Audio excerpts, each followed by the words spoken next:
not as bad as we think they are. Just act that way. Is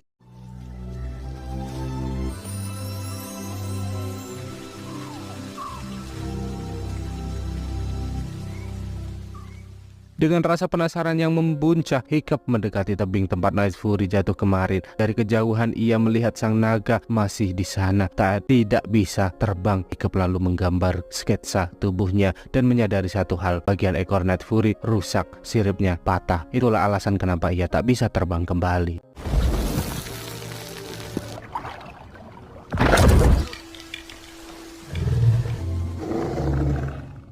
Tak lama ia melihat Night Fury berusaha menangkap ikan. Rupanya naga itu mulai kelaparan.